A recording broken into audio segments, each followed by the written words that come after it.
Assalamualaikum warahmatullahi wabarakatuh. A'udzu billahi minasyaitonir rajim. Bismillahirrahmanirrahim. Alhamdulillahi rabbil alamin wa bihi nasta'in ala umurid dunya waddin. Wassalatu wassalamu ala silfati lima ughliqa wal khatil lima sabaqa wa nasil haqqi bil haqqi wal hadi ila siratil mustaqim. Wa ala alihi wa sahbihi haqqa qadrihi wa miqdaril azim. Rabbi shrah li sadri wa yassir li amri wahlul 'uqdatam min lisani yafqahu qawli. Subhanaka la ilma lana illa ma 'allamtana innaka antal alimul hakim wa la haula wa la quwwata illa billahil aliyil azim. Allahumma inni asbahtu ushiduka wa ushidu hamala arsika wa malaikatika wa jamil khalqika anta Allahu la ilaha illa anta wa anna Muhammadan abduka rasul. Allahumma yassir wa la tu'assir wa atmim bil khair. Sa'adul kurama wal fudala, para imam, para bilal, ahli dan kuasa, pengurus majlis makmuriyah, ibu bapa, jamaah solat subuh yang dirahmati Allah. Marilah sama-sama kita awali perjumpaan pada awal pagi hari ini dengan umul kitab. Seperti biasa kita hadiahkanlah surat Fatihah ini terhadap ayahanda, bunda, isteri, suami, anak-anak dan juga saudara kita, guru-guru kita yang kembali ke rahmatullah. Mudah-mudahan roh mereka Allah rahmati, dan kepada saudara-saudara kita yang sakit, yang bermasalah, Allah sembuhkan dan dihilangkanlah segala masalah itu. Dan kepada kulaan kita yang melalur tu, supaya Allah gerakkan untuk solat subuh, kita doakan. Ila hadhil niyah bi barakatil suratil Fatihah. A'udzu billahi minasyaitonir rajim. Bismillahirrahmanirrahim. Alhamdulillahi rabbil alamin, arrahmanir rahim, maliki yaumiddin. Iyyaka na'budu wa iyyaka nasta'in, ihdinas siratal mustaqim, siratal ladzina an'amta 'alaihim ghairil maghdubi 'alaihim waladdallin. Amin. Para jemaah yang Allah muliakan sekalian, sama-sama kita melafazkan alhamdulillah sebanyak-banyaknya terhadap Allah yang memberi kita nikmat dan juga rahmat yang paling banyak yang tidak terhitung, ya. Jadi sebagai hamba-Nya, di antara kita hadir ke masjid ini semata-mata kerana syukur pada Allah, kerana kita hamba-Nya. Saya diminta untuk menggantikan kepada mereka yang berhak, ya, yang memberi kuliah ataupun tazkirah ataupun tausiah pada pagi ini. Jadi saya kena panggil apa nak cakap ni, ya. Tapi walau begitu kita kena kerjasama, ya, kita di antara masjid makmuriyah ini supaya rahmat barakah datang melambat-lambat, ya. Jadi saya beranikan hati, ya. Cuma tajuknya yang tidak biasa saya bawakan yaitu tentang syaitan, ya. Ikhtiar iblis ke atas manusia. Jadi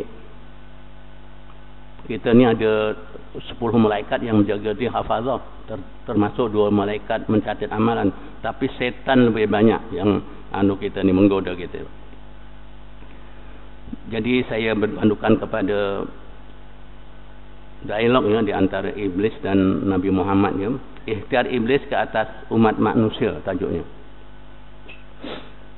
Sabda Rasulullah SAW, yaitu berkata kepada iblis, wahai iblis, apakah usaha kamu juga ikhtiarmu ke atas umatku setelah aku menjadi rasul? Aku dibangkitkan untuk menyelamatkan umat manusia dari terjerumus ke dalam golongan kufar yang menjadi pengikutmu. Dengan menyelamatkan mereka, maka mereka akan menjadi golongan yang dikasihi oleh Allah dan yang akan menjadi umat yang beriman dan mengeluarkan dari gelap kepada terang, yaitu kepada yang hak. yang daripada batil kepada yang hak. Berkata iblis, ya Nabi Allah. Tengok dia Nabi, dia mengaku dia Allah, Nabi Allah ya. Abu Lahab aja yang tak mau Nabi ini ya. Iblis dia kata, ya Nabi Allah, dengan mengangkat kepala ke hadrat Allah dan berkata, ya Rabb, demi kemuliaanmu sentiasalah aku akan berusaha dengan bersungguh-sungguh dan sehabis tenaga untuk menarik Bani Adam ke jalan maksiat dan keji serta mungkar. Malah kita ni dibekali oleh nafsu amarah dan nafsu lawamah tu, kalau mutmainah baik ya. Jadi sebagai manusia kita mempunyai pertimbangan akal tadi. Selagi ada nyawa di badanku, selagi mereka masih bernyawa, aku akan jadikan pemuda-pemudi bercampur gaul. Ini apa yang dikatakan, apa yang hari itu dibincangkan, iaitu apa, mengingati hari kekasih. Gitu ya. Dia kasih pula macam itu ya. Bergaul bebas supaya senang aku menggoda mereka semua, dan jalan itulah yang paling senang buatku. Kalau kita tengok yang di surat Abar tu, itu sebab kadang-kadang kita baca surat Abar ni dosa kan ya. Pasal aib orang ditulis. Dia pergi hotel budget, dia kata macam-macam lah. Ini yang umur yang sudah 30, 20 lebih, dia kata nak tidur, nak antarkan budak ni pergi ke Pulau Pinang. Jadi tak ada teman, dia temankan pemuda itu. Itu kan anukan setan. Dalam waktu yang demikian, maka datanglah firman Allah, iaitu hadis qudsi yang memberi maksud, hai mal'un, mal'un maknanya yang dilaknat ya, demi kebesaranku dan juga ketinggianku, bahawa aku sentiasa bersedia untuk mengampuni dosa-dosa umat Muhammad selagi mereka itu memohon keampunan kepadaku. Ini rahmat Allah mengatasi kemarahannya. Jadi kita sebagai hamba ya marah-marah, tetapi naklah kita hilangkan ya. Kadang-kadang marah ya. Itu macam di Sweden itu ya.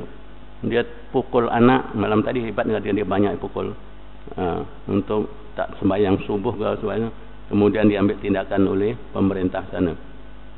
Ya. Selagi mereka memohon keampunan kepadaku. Jadi Allah ni Maha Pengampun, Maha Penyayang. Jadi kita sebagai manusia ya, biarlah kita asih ya. Kasih sayang. Ya, kasih sayang. Sabda Rasulullah SAW lagi, wahai iblis, apa lagi yang menyusahkan kau? Berkata iblis, ya Nabi Adam, aku sangat hairan melihat dua macam tingkah laku manusia. Yaitu yang pertama, mereka mengaku kasih kepada Allah. Iblis tak macam mengajar ya.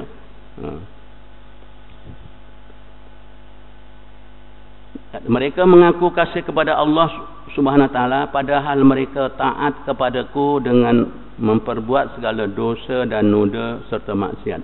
Jadi iblis ni yang menyesat, membawa kita terpengaruh kepada godaannya melakukan maksiat.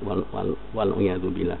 Jadi ini satu perkara yang baik ya untuk manusia, kerana iblis tu memberitahu macam itu. Dia rahsia dia bukakan. Yang kedua, mereka semua mengatakan sangat benci kepadaku, iaitu kepada setan, tetapi mereka menuruti pujukku. Ketika datang firman Allah SWT yang mengatakan, hai ya mal'un, demi kemuliaanku dan kebesaranku, aku akan kurniakan kepada umat manusia dua kebahagiaan. Allah Ta'ala menjamin itu. Yang pertama, cinta dan kasih sayang umat Muhammad kepada itu adalah sebagai penebus dosa. Hidup tanpa cinta tu kata ada dalam syair Punjaga tu ya. Bagaikan taman tak berbunga dia. Jadi kita ni mesti kasih ya. Ada cinta, itu memang Allah Ta'ala beri kita. Cinta dan kasih umat Muhammad kepada itu adalah sebagai penebus dosa dan maksiat mereka kerana godaan dan perdayamu. Jadi Allah Ta'ala kalau kita mohon ampun, diampunkan. Jadi iblis kalah di situ ya, Allah Ta'ala ada. Yang kedua, benci mereka kepadamu itu aku jadikan sebagai penebus dosa bagi mereka. Hendaklah kita benci kepada iblis. Itu sebabnya kita suruh ta'awudz ya. A'udzubillahi minasyaitonirrajim. Apa saja. Maksudnya kita minta jauh ya. Kalau dalam bahasa Jawa kata dia gini, dia senang je terjemahkan dia tu. Setan ora doyan, demit orang dulit. Itu maksudnya. Jadi kalau kita baca ta'awudz, larilah dia di antaranya itu. Tapi kalau kita maki-maki, pisuh-pisuh ya, lagi dia datang, kita marah pula. Kemudian sikit lagi itu sebabnya kita tak boleh dendam. Katalah kita mukul anak, bukan dendam tapi pengajaran. Ya, jadi kita kasih kepada dia, kita kasihan kepada dia, jangan buat perkara yang buruk. Supaya dia baik. Itu sebabnya alhamdulillah masjid ini saya seronok ya apabila tak ada suara lagi. Mungkin Tuan Haji Ibrahim buat do something ya. Dalam bahasa Inggeris dia buat do something, betul lah. Bila benda kita sayang dia bising. Nanti kalau tidak ibu bapanya terpalit ya benda ni. Terpalit dosa.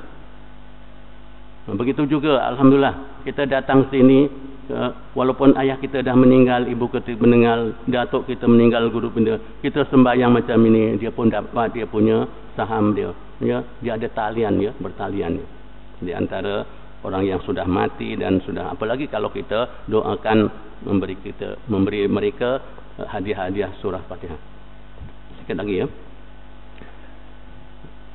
Dengan perhabaran itu menjadikan iblis hairan dan termenung disebabkan umat Muhammad sangat dikasihi oleh Allah. Begitu kasih Allah pada umatnya yang maha pengampun dan maha pengasih. Sabda Rasulullah SAW lagi, wahai iblis, terangkanlah kepadaku apakah golongan dari umatku yang menjadi musuhmu. Ditanya.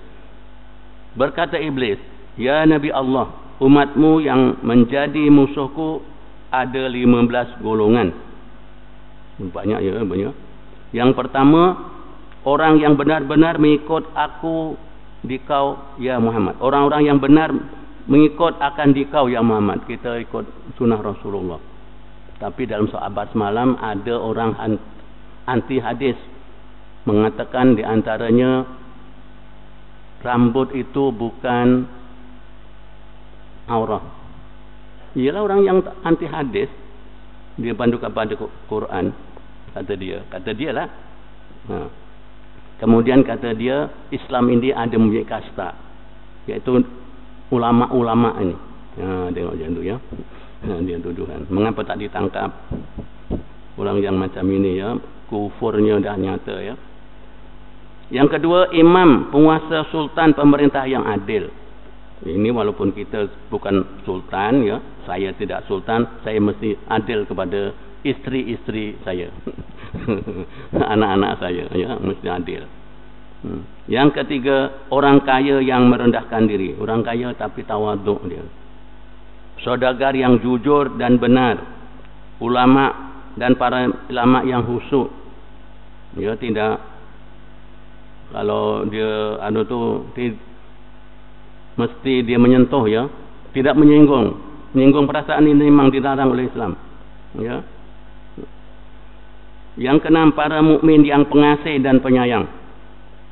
Kita sayang pada isteri sayang pada suami. Manusia yang sering kali bertaubat dan memohon ampun dari Allah. Jangan kata kita tak dosa, sombong tu, mesti ada dosa. Orang mukmin yang selalu suka memberi nasihat kepada jalan yang benar ya. Kalau nak nasihat yang benar. 9, orang yang warak di kalangan umatmu. Bukan warik, yang warak ni maknanya dia meninggalkan perkara haram, apalagi yang usubat pun tak nak ya. Qanaah lagi, dia memada kepada apa yang ada, tidak keluh kesah. diberi rezeki sedikit dia alhamdulillah, beri banyak alhamdulillah, sama-sama. Dimaki orang alhamdulillah, yang lagi didoakan. Saya kesian pada orang yang membuat macam itu, mudah-mudahan Allah ampunkan. Begitu ya, macam Rasulullah buat. Yang ini yang agak ya. Ini senang tapi payah yang melakukan. Orang mukmin yang selalu dalam berwuduk ya. Ada kawan kita tu dia wuduk aja. Orang mukmin yang selalu bersedekah. Orang mukmin yang banyak memberi manfaat kepada masyarakat. Beramal bakti ya. Orang mukmin yang baik dan ikhlas dan budi luhur. Akhlaknya. Orang mukmin yang selalu membaca Al-Quran. Yang ke-15, umatmu yang rajin melaksanakan solat malam, yaitu